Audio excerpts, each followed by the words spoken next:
Okay. So, I've been a bit off on my schedule, I know.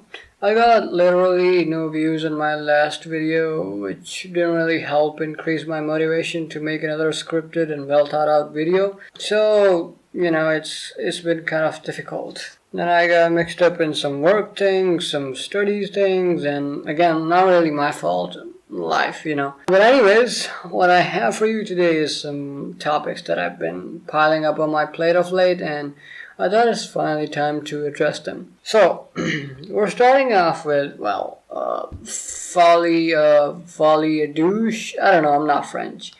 Joker 2. We're starting off with Joker 2.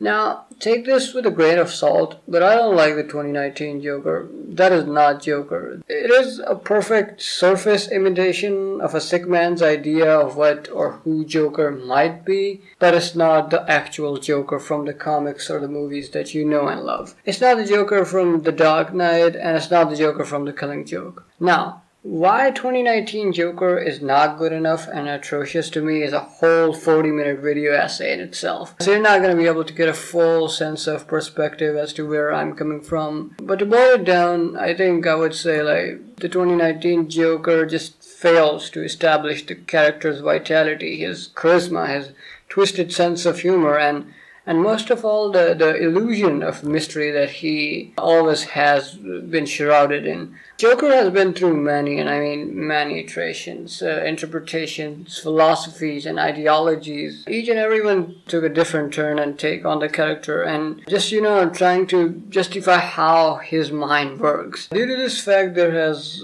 always been a different opinion as to what is actually driving him or what his motives are, and what makes him tick to do the things that he does. Is it Batman? Is it something grander? Is he lonely? Is he just fucking insane? Every single one of these origin stories, characterizations, and depictions have given us varying degrees of suggestions to all of these questions. Well, what you will probably notice to be a common element amongst almost all of them is the element of uncertainty, a veil of secretiveness, a mask of mystery. Due to the fact that Joker as a character has never been given a single identity or persona, it's been super fun for the writers and the artists to just portray him as the embodiment of insanity, a pure and sheer force of nature that feeds off of destruction and chaos. Something that lives off of inflicting misery and torment on others. But this element of mystery enabled the writers to make him the perfect yin to Batman's yang. Both of them are unrelenting forces of order and chaos who stop at nothing to achieve their goal. And yet, they also need each other to survive in order to keep going, because if one of them stops to exist, the other one follows soon. So what 2019 Joker does is it rips off this mask of mystery, and now boom, it's just another crazy dude, Arthur Fleck, who is in the making of what you might call Joker. So, you're telling me this guy, this weak, cockeyed, miserable joke of a mental illness is the Joker? And for the record, Joker is not insane. He's not some crazy fucking dude. He didn't do this because he doesn't understand the repercussions of his actions. He does, but he doesn't fucking care. He's not crazy. He inflicts this chaos and misery, not because he's unaware of what he's doing or cannot control it, but because he literally lives off of it.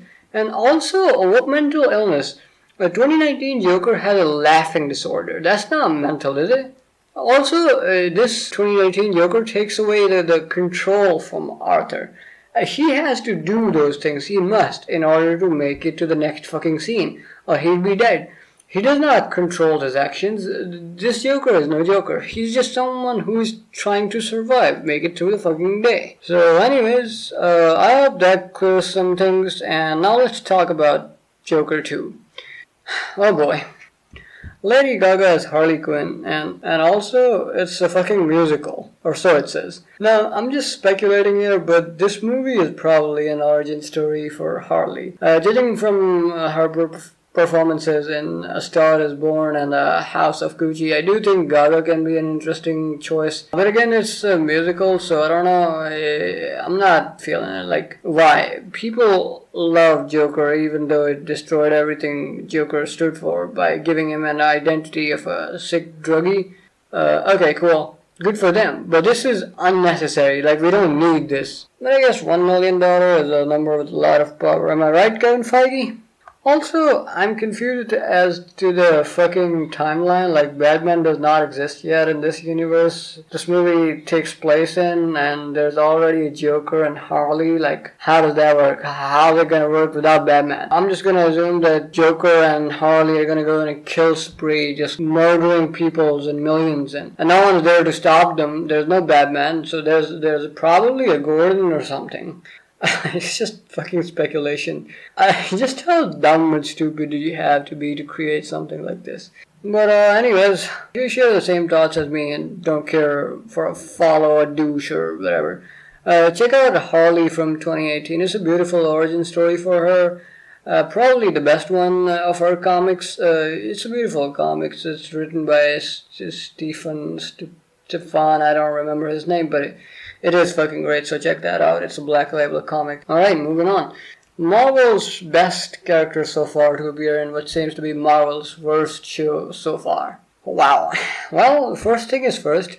I don't know why people are having problems with DD's iconic yellow suit. Like, what is your problem with it? This suit is stupid. Why? Okay, you're laughing at this suit, but a guy walking around with a suit with spider webs all over is cool.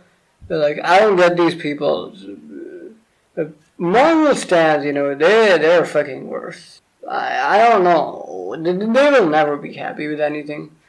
Anyways, as far as the cameo thing goes, I'll say it's definitely kind of saddening to see Daredevil, of all the characters, going to be deconstructed in new Marvel, like Kingpin before him. But at this point, why do you even care? Like, you already got 3 seasons of Daredevil. Just accept the fact that Disney has Marvel now and they'll never let it go or be good and just move on with that, I guess. And finally, our last topic, which is really an extension of the earlier, is this tendency of marginalizing male leads and heroes recently in mostly Marvel, but also other media. Make no mistake, other companies are doing it too, but Marvel just puts out like 6-7 products a year, so it seems like they're doing more. That's not true. Everyone is doing it at the same pace. Even Amazon, HBO, Disney, everyone's in on it, especially Netflix. But why is this happening? Well, there's a lot of factors. There's not a single factor driving these things. And to be quite honest, I am not sure if I should touch on this topic or not. Basically, what seems to be happening is that the shift of trends, for once, seems to be a bitch. You see, they make what sells, and what sells is what people in the West want to see. And apparently what they want to see now is stuff like this. So, there's a thing which I'd rather not get into the detail of, at least not in this video, on this platform. But yeah, that seems to be the main reason for your favorite TV shows and characters and movies getting treated like the way they are. Do you feel repulsed by all this? Well, you're not alone, we all do, but yet we continue to consume the garbage they feed us because we become numb and used to getting things handed to us in our laps. We don't want to put our own effort and sweat and blood into anything, and as it says in Quran too, you get what you strive for. Alright, so that's all that there was in this one. Now I also want to say that I play D&D quite often. I only recently started playing it, and I learned it on my own. It's really fun. I'm having some good times. Like, I really had some good moments and good times with people that I've played with. It's a really nice community. I also have a Discord where that happens, so if you want to roll some dice, hop on there, and who knows what new monsters you might slay. Next I'll be doing a Sandman review when I feel like it, although I do hear it has some issues of its own, but I haven't seen it yet, so I can't really speak for it. But till then, see ya.